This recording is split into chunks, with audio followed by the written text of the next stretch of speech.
ಎಲ್ರಿಗೂ ನಮಸ್ಕಾರ. ಇಂದಿನ ವ್ಲಾಗ್ಸ್ಗೆ ಸ್ವಾಗತ ಸುಸ್ವಾಗತ. ಇವತ್ತು ಸ್ಯಾಟರ್ಡೆ. ನಾನು ಲಾಸ್ಟ್ ಸ್ಯಾಟರ್ಡೆ ಒಂದು ಚೀಸಿ ಬ್ರೆಡ್ ಟೋಸ್ಟ್ ಮಾಡಿದೆ, ಅದಂತೂ ಫ್ಲಾಪ್ ಆಗಿತ್ತು. ಇವತ್ತು ನಾನು ಎಗ್ ಬ್ರೆಡ್ ಟೋಸ್ಟ್ ಮಾಡ್ತಾ ಇದ್ದೀನಿ. ಅದು ಹೇಗಾಗುತ್ತೆ ನೋಡೋಣ ಬನ್ನಿ.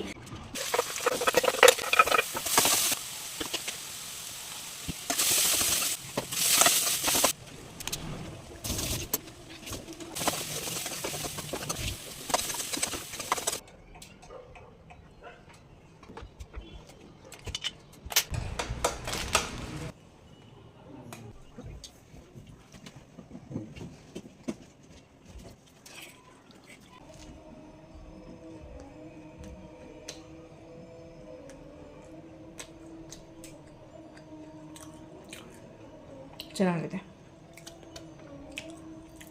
ಇವಾಗ ಸಾಸ್ ಡಿಪ್ ಮಾಡ್ಕೊಳ್ಳೋಣ.